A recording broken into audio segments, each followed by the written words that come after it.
You have found yourself on another episode of Locked On Bulls. In today's episode, we're going to be previewing the Bulls game tonight against the Golden State Warriors. We're also going to talk about what identity Billy Donovan says he would like to see this Bulls team take on. And then lastly, what are our takeaways from the first quarter of the Bulls season? We'll get into all that and more on today's Locked On Bulls. You are Locked On Bulls, your daily podcast on the Chicago Bulls, part of the Locked On Podcast Network, your team every day.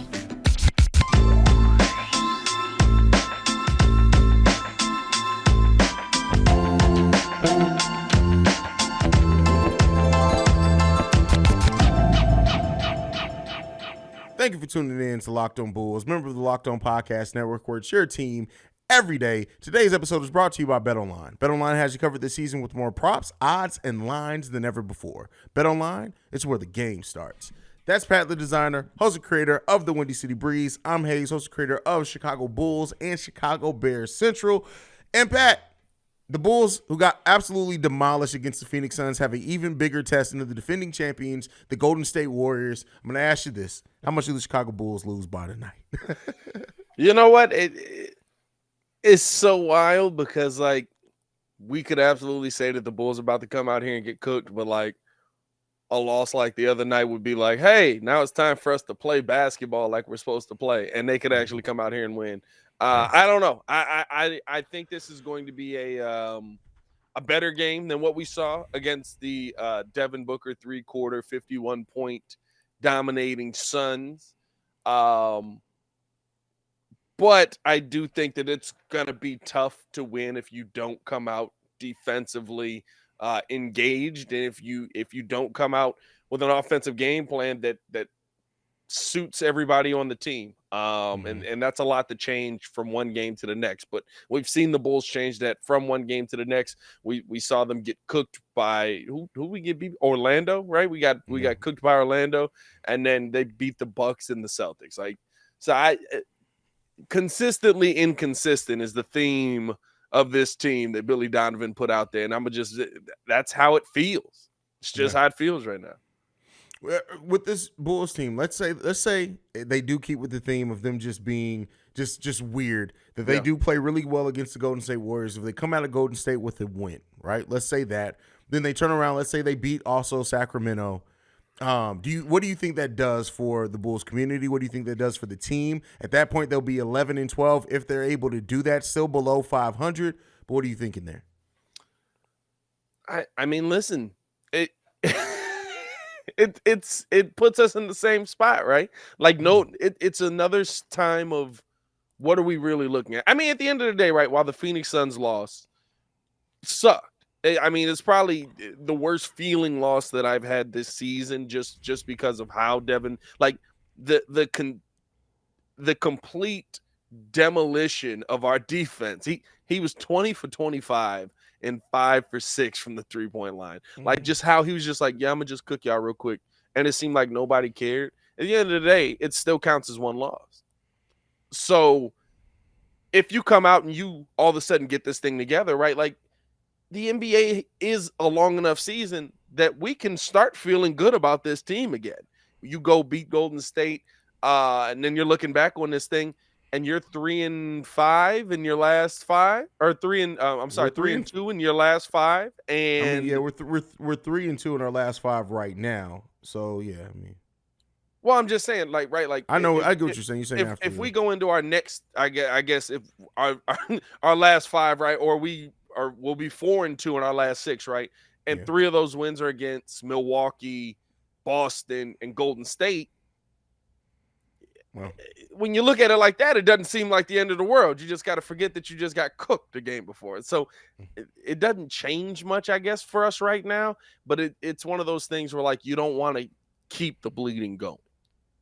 Yeah, they definitely got to find a way to stop the bleeding if and when they can. This is going to be it's such a interesting and frustrating Bulls team. It's just so weird, bro. It's weird. It's just weird, man. Like, it's just it's like, and I don't know if we really talked about the offense of the Bulls, but like the Bulls right now are what their offense says they are. 15-17 in every single category absolutely explains why this team is struggling. Been a real interesting season. Now the Golden State Warriors tend to set records against the Chicago Bulls. Yeah, okay. Are I don't know if they're on the precipice of any records at all. Hopefully they don't break their own record of 3-pointers made in the game, which they set against the Chicago Bulls. But what are some of the things you think the Bulls need to do and look out specifically for this game to find some success against the now 500 Golden State Warriors? I think the big thing is at the end of the day, right? Like you just have to stay in your defensive rotations. You cannot miss assignments, right? And we can't keep going with the, like Billy Donovan talked about, the my bad coach moments, right? Like where you're out of position, or like that's a team that will cook you. They take advantage of mistakes. And on the other side, right, take advantage of what your advantage is. Who's their big man? For God's sake, go to your big man. Use the big dude that literally in the last 4 games goes for like 7-8 points in the first quarter, and then we just don't go to him again. And I don't even know if it's at this point, right? I don't even know if it's Billy Donovan saying, hey, like, don't throw the ball, or we're going to go to whatever the outside offense is that they keep running. I just think, like, literally they just forget Vooch is on the team. Yeah. So for me, you're never going to win a shooting battle with Golden State. Well, yeah, so you got to go with your advantage. And I mean, the Golden State Warriors come in as the 3rd best offense in the NBA now, but they're still ranked the 27th defense in the NBA. A lot of that comes from the interior. Vooch has to cook. Vooch and Drummond can absolutely cook in this game if you look at it. But this game can also get at one of the things. The biggest weakness for the Chicago Bulls is what? 3-point shooting. What's the biggest strength for the Golden State Warriors? 3-point shooting. Yeah. Hey, I'll tell you what, you let the second most 3-pointers made in the NBA and the first most attempted with a top 5 3-point percentage in the league get open. Yeah, we'll be talking about the same story. And I think the thing is too, and here's something, right? I don't know if there's a sense of pride on that you see on a lot of teams. We're like, hey, this mug is cooking. Mm-hmm. Not to say I'm trying to hurt you, but I'm going to give you a little wing on the way past. I'm going to give you a little extra on the way past. I don't know if there's anybody on this team, and we've talked about this, that we hope that one day Dalen Terry can be that guy. But, like, when Klay Thompson dropped all them threes on us, the one thing I was like, bro, like, this dude is scoring disrespectfully on y'all. Like, nobody's going to do, like, you're not going to bump him. You're not going to say, we're not going to make this hard for you. Like, I'm going to make it harder. Like, I don't care if I pick up the foul. Like, I look at the Bulls this season. I'm just like, more than ever now, right? Who you need a Draymond Green on this team. You need a grinder, somebody that's going to get after you every single game and force you to play your game and force the other team to be like, you need somebody like that. I thought Caruso had a little bit more of that in him. Caruso he's a great defender. Mm-hmm. That's where it stops. He's shooting the ball better lately the last handful of games. Well, but I think more so just like I thought Caruso was going to give us the Joakim Noah feel. You know what I'm talking about? That dude that's the grinder that also still number is 1 in the league in deflection as well. But yeah, Caruso doesn't have the same oomph that he had at the beginning of last season. Yeah. And I don't know what that is. I don't know if that's him trying to protect his body a little bit better. Like, I don't know what it is, but something's definitely off there. I agree with you also. I would say this. Before the last 2 games, it seemed like Patrick Williams was starting to be that player that put his body a little bit. He did it to Giannis a couple of times. Yeah. But we haven't really seen that since then, so maybe we can get back to that. The thing that worries me the most in this Golden State Warriors game, like I said before, the Bulls are terrible at defending the 3-point shot. The Warriors come in with 3 players averaging over 6 3-pointers per game and hitting it at above 40% clip. Yeah. Yeah. This team looks very similar to what you just played. Like, I think in the before the Phoenix game, I went through all the percentages. Stephen Curry, 43 right now. Wiggins is 42. Klay is 39, which is actually crazy because it seems like Klay has been having I rounded it up for him. Very wild season. Yeah. Yeah, I mean, honestly, bro, like as you go through this mug, and I'm gonna be honest with you, the minutes that some of these dudes are getting is hilarious because I don't know some of these dudes' names. Uh Anthony Lamb is getting 18 minutes. He's got 40. He don't even have a picture on StatMuse. I don't remember one Anthony Lamb highlight, but he's taking three-pointers a game. He's knocking it down at a 43% clip. Get out there to him, because if he ain't got a picture on StatMuse, you know that's the dude that's gonna cook the Bulls. It's not even gonna be Steph. Oh, it's gonna be Lamb. It's gonna be Dante DiVincenzo is gonna cook the Bulls. Bro, Ryan Rollins is gonna get his 7th start of the season, or his 7th game of the season, I should say, and absolutely crazy, come out and they're gonna be like, "Is this dude the future?" This is wild, man. Oh man. It's gonna be a really interesting night. Luckily, we'll see, man. We don't have a break anytime soon. We'll see. But with that being said, we're going to next up talk about Billy Donovan and his comments on what he wants the identity of this team to be offensively. But first, got to talk to you guys about BetOnline. BetOnline.net is your number one source for your sports betting info, stats, news, and analysis. Get the latest odds and trends for every professional sport and amateur league out there. From football to baseball to soccer to esports, we've got it all at BetOnline.net. And if you love sports podcasts, you can find those on BetOnline as well. We're always the fastest and easiest way to get your betting fix. Head to the website today or use your mobile device to learn more. BetOnline is where the game starts.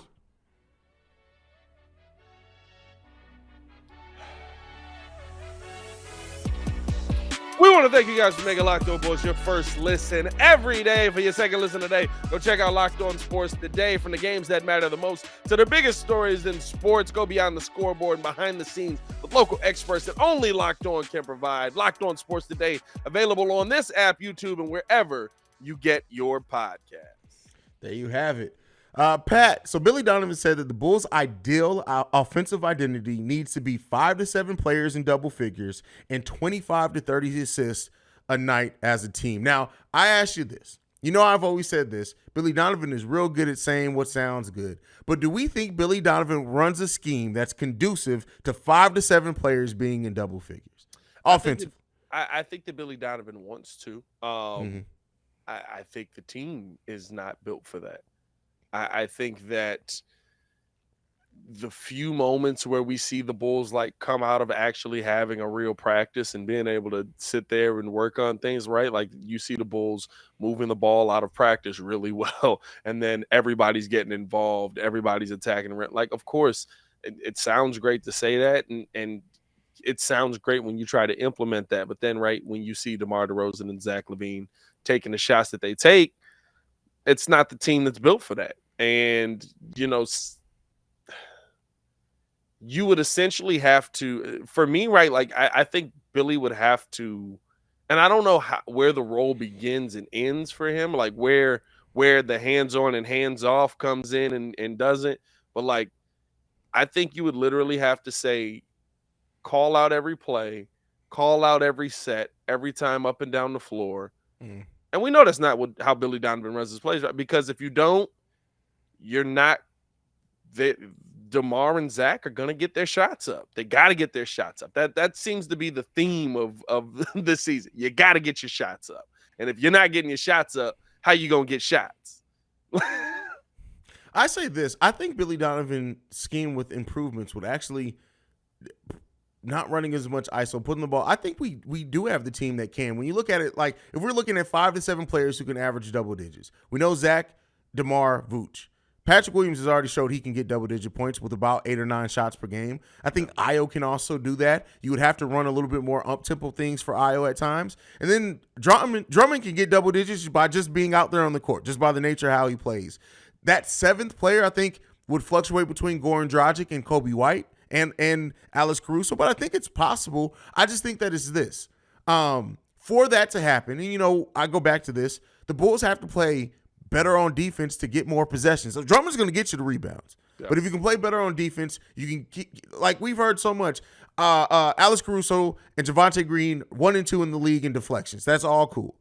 Let's turn some of those deflections into actual turnovers and get into some fast breaks. I think if you can do those things, if you play a little bit more up tempo at times, it's definitely possible to do. I think that it has to be a concerned effort. I think that it's something that when the Bulls do get back home in Chicago for a little while and can run some practices, if you run and change a little bit of things in just your basic system, you can get to that point. And I do think that this Bulls team would be a lot more dangerous if you can get to that. Movement without the ball would also have to be a thing to create some of that separation and lanes to drive into. But the thing that I've said that concerns me, not really concerns me, but causes me a little doubt is the fact that if it was that easy to do, would they not already be doing it?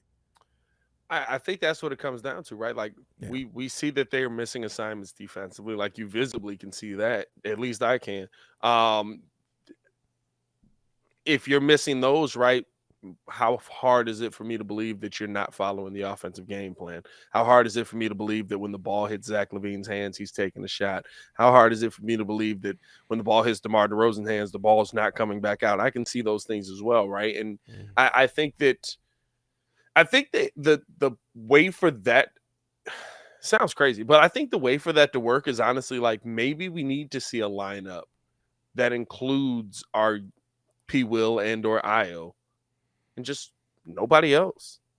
Like, hey, P. Will, Io, Drummond, give me Javante Green, give me, you know what I mean? Like something that literally is a lineup of just like, let's see how because the younger guys are going to run whatever Billy tells them to. Like they're not in the league long enough for them to be like, I'm gonna do what I do because I do this great already.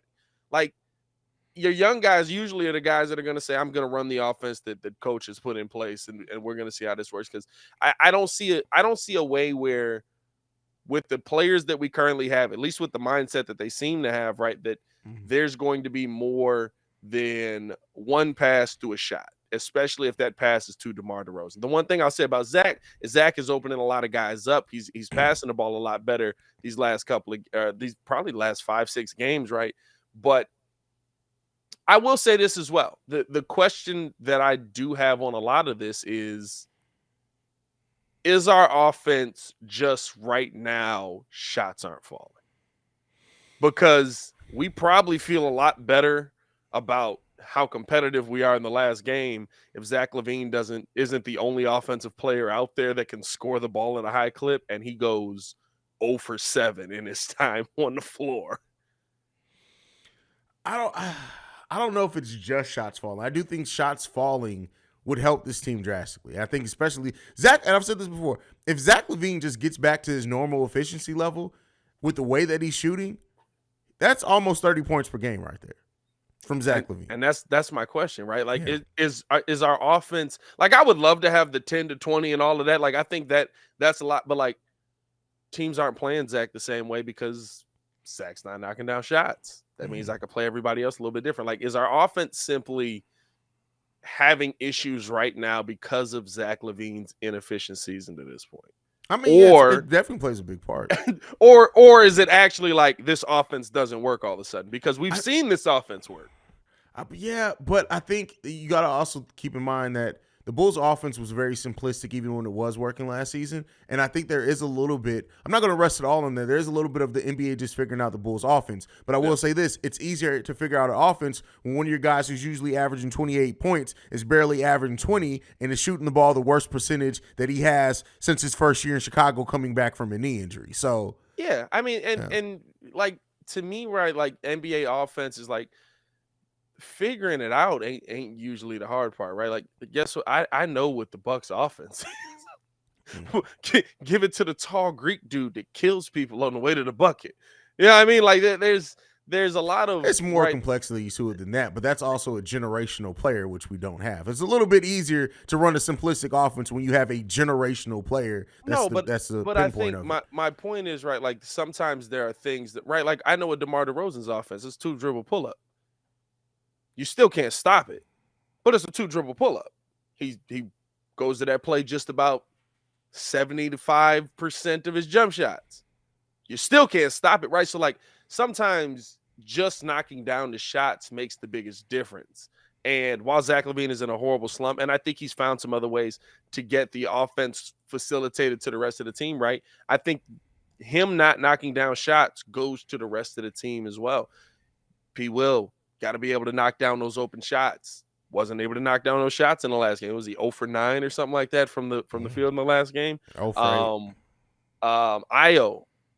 Io is the king of like knocking down contested layups, but I swear he'll smoke an open one anytime he's on the court. Bro, it's so frustrating because the times where you're like, oh, you know what? Also, Io sometimes just needs to dunk the damn ball.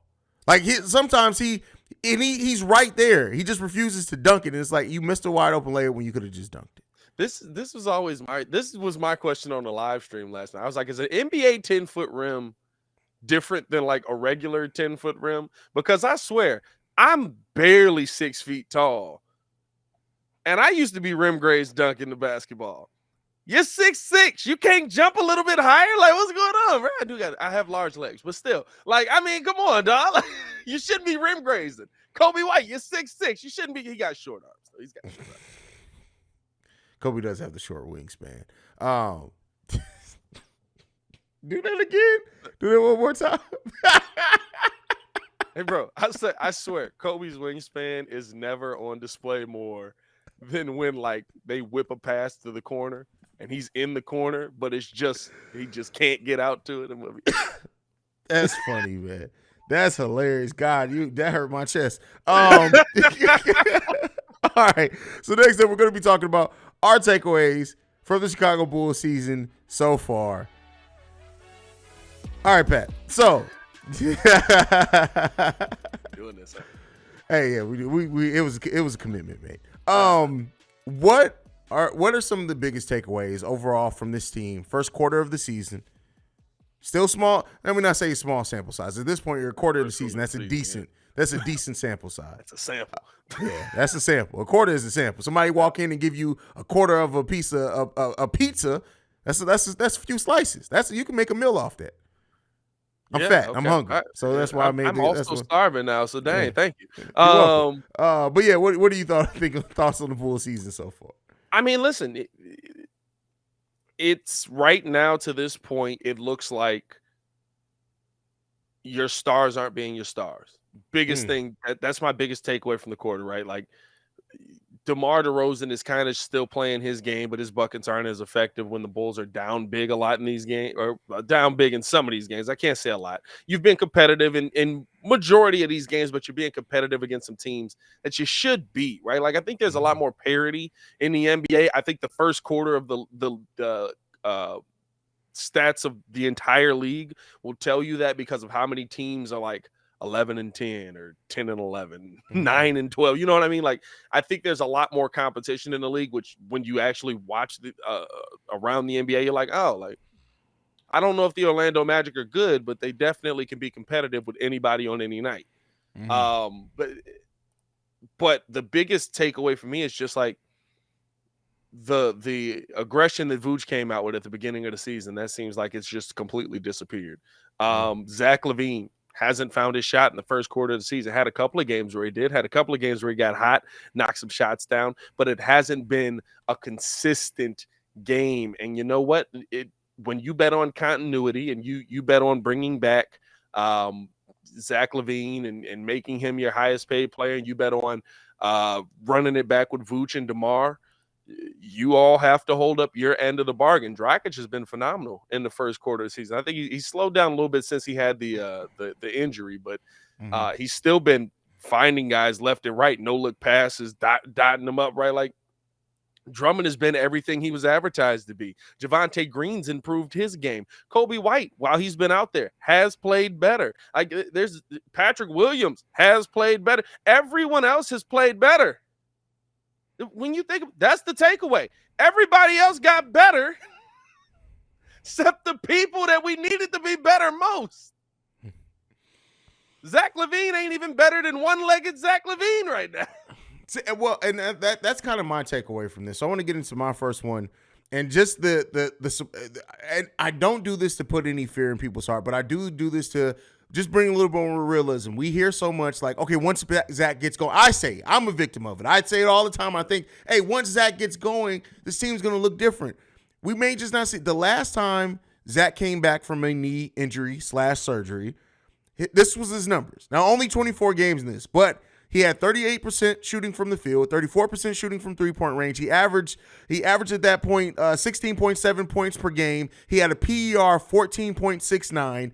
Zach LaVine so far this season, 40% shooting from field goal, 34% shooting from three-point range. He is averaging more points at 20, but he also has a PER of slightly over 15. I'm just saying that there's some precedent there for when Zach LaVine comes back from a knee surgery, he's just a worse shooter. It may be the balancing, it may be trusting the knee thing, it may be a lot of things, but we could be in for this is just Zach LaVine this season. Not to say for the rest of his contract with the Bulls, not willing to say that yet, but there is at least a small chance that this is just Zach LaVine this season. Now, again, that last season he came back from knee surgery, only 24 games played. He's 17 so far on the season. So hopefully there's that thought that, okay, he's going to eventually work himself out through this for the because there are more games played, but it could just still be taking a while. We could look really until maybe the All-Star break until Zach LaVine really gets going like we need him to. Yeah, I mean, and that could be the case, and that's okay. Mm-hmm. Like, I think that's the part that a quarter through the season, right? Not to say that the way that this Bulls team is played as a whole is okay, right? Like, I want to see more, and I like seeing. Here's the thing that if you want to take anything away, if you're a Zach fan that's kind of just like waiting in the wings, Zach's playing the best all-around basketball I've seen him play outside of scoring. I've never seen Zach LaVine be this good a facilitator, this good of a defender, this good of a this good at just forcing his way to the free throw line. I've never seen him do these things, right? He's been I'm going to take this three-point shot and you're just going to accept that I'm going to be able to knock down this three-point shot type player these last couple of years. And so for me, right, adding everything else into the game, and then hopefully at some point the offense does come alive, that's a top player in this league. That's a top player all around in this league.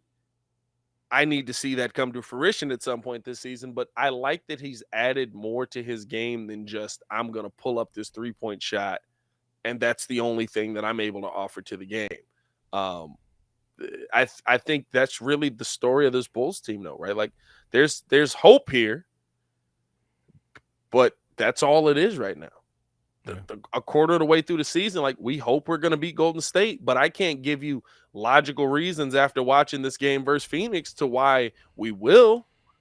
I can show you what we did against teams that are similar to what Golden State are and say that if we do that, we might win, but I can't guarantee it. You know what I mean? Like, I feel it. So it's just, it's a lot of hope built around this team that hasn't come to fruition a quarter of the way into the season. And yeah, we'll see. Like I think this Bulls team, and I know it sounds easy, right? It's easy when you have these type of conversations, just be, oh, well, the Bulls defend the three-point shot. Like, but how? Why? Like, the Bulls need to get their three-point shot. They are 28th right now in made three-pointers.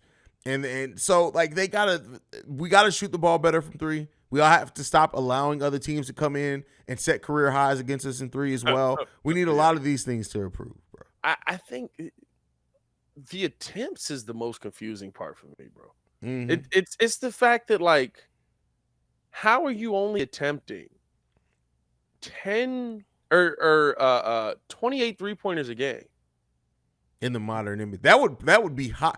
8 years ago, that would be high. That would be a ridiculous amount. Yeah. But 28 three-pointers a game, like,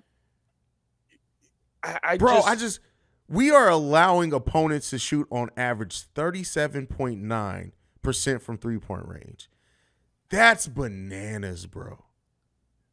And the thing that's the most wild about it is most of those games haven't been the entire game. It's just the first half.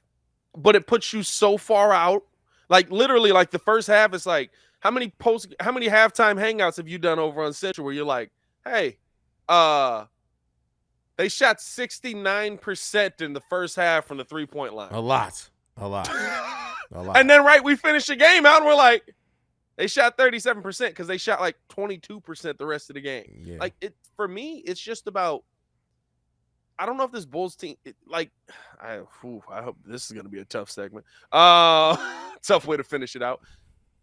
How the White Sox this season almost seemed come on. You entitled don't even got to finish it. to what, like they just knew they were going to the playoffs. They knew they were going to be a great team. They knew, hey, we got it. We're ready to get there, and they didn't get there because, and many of the players have talked about it. They felt like they already were good enough to just turn it on, and you're not there yet. You're just not.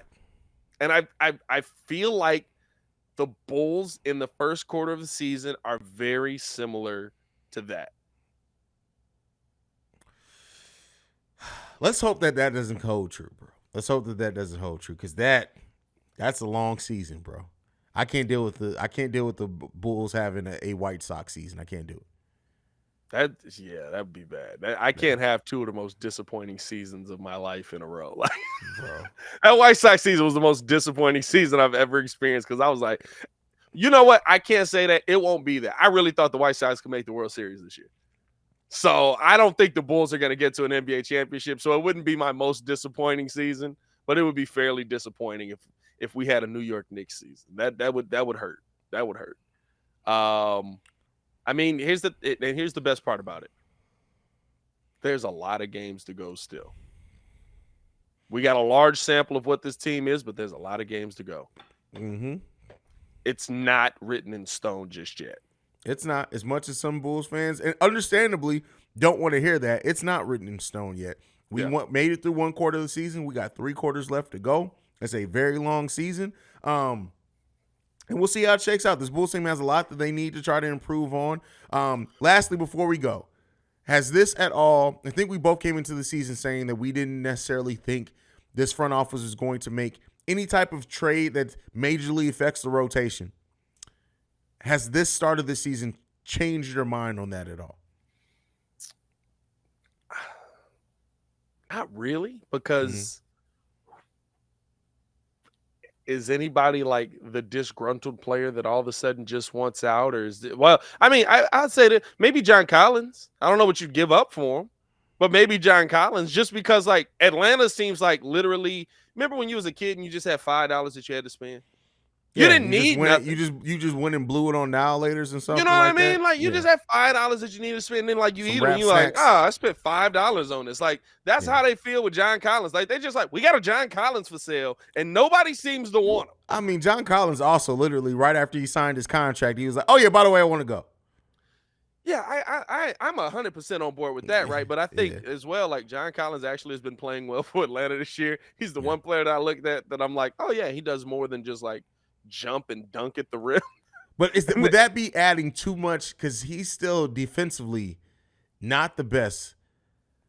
I'm gonna be honest with you. If anything, so if I could pick, if AK does make a move, if I could pick one thing that I want the Bulls to have, it's the defender that Patrick Williams is in our minds. Go out and find that guy. Flashes of it. Go out and find that guy. You know what I mean? Like I feel like a lot of Bulls fans, like not to say Patrick Williams is a bad defender, but I feel like a lot of Bulls fans feel like Patrick Williams is the dude that's just got that dog in him on defense. Like take Dalen Terry's brain, put that inside Patrick Williams. Go find me that guy. You just said it. You just said what if that guy is on the bench with braids and he's playing in the G League? He don't weigh enough. Oh, that's just true. He doesn't. He don't weigh enough. Listen, Dalen Terry is like Dalen Terry 198. How much do you think Dalen Terry comes into next season, Wayne? I'm saying he comes in next season 215 at least. I'd say 210. 15's a lot. I give you 210. 215 is a lot. He's saying eating 215. He's eating a lot of protein. If he's a lot of chicken. A lot of chicken breast. Chicken breast and broccoli all off season. I'll say this. While I still don't think it's likely, I do think with the start of this season that I think that it's a higher chance than I gave it before that Vooch may be moved by the trade deadline. Still don't think it's likely. I'm still not calling for it. I still don't think that it's going to happen. But I do think that if the front office does look and say, hey, we need something. Oh, we got a $22 million expiring contract, depending on what they can get back for it. Again, not saying it's likely. I'm just saying that now I'm giving it a little bit higher chance than what I did coming into this season. The biggest question mark for me on that is what happened to the contract that was guaranteed to get done in training camp? Listen, there you go. Like that I think the contract maybe they got the rumor wrong. Maybe that was Billy Donovan's extension that they were talking about. They gave Bush's extension to Billy and never sent it into the league office. Adam Silver's just sitting there waiting. He's like, Vucevic extension come through yet? Nah, but we're hearing something about a Donovan extension. What the heck would they extend Billy Donovan? Billy Donovan? It's the Vucevic. They sent over all the preliminary stuff already. It's Vucevic. It should be done by tomorrow. Don't worry about it. That's crazy. What the heck is Billy Donovan doing extended? I don't know. Man. Send it to Shams. A month from now. I'm not gonna lie to you. You know what? That means Cover your ears, Bulls fans. Mute the podcast, whatever y'all gotta do just at this moment. That was a Garpax move. Oh, for sure. That was a Garpax move, bro. That's exactly what they did with Jim Boylan. That's exactly what they did with Jim Boylan. We extend Jim Boylan? Yes, because he still had. Because he was when they made him. Yeah. That is. Ooh, oh God. Anyway, let's go ahead and get out of here. I hate to send you off. Get a positive takeaway before we go. Give me one positive one. We can't leave it off on Jim Boylan. One positive takeaway is Patrick Williams absolutely is taking a step in the right direction. Although not great since he said he's going to be a superstar, but he's definitely taking a step in the right direction at the beginning of this season. I think he's starting to believe in himself a little bit more. I think the rest of this season, if you do get to the point where you're kind of trying to figure out what your identity is, it absolutely should be let's put the ball in Patrick's hands more. There you go. Great takeaway from there. But go ahead and send us home, brother. That's it for today. Hey, man, follow us on everything at Locked On Bulls. You can follow me on everything at Pat the Designer. Appreciate y'all for showing love to the show. All right, and you guys can follow me at CEO Haize, the CEO Haize. And thank you for making Locked On Bulls your first listen every day. Now for your second listen, go and check on Locked On Sports Today, where you can get all the latest breakdowns. Whoa. I don't know why my voice just went out there for a second. The biggest stories of the day, plus instant reactions, big game recaps, and the take of the day. Available on Odyssey app, YouTube, and wherever you get your podcasts. For Pat the Designer, I'm Haize. This is Locked On Bulls. We out, y'all. Peace. Peace.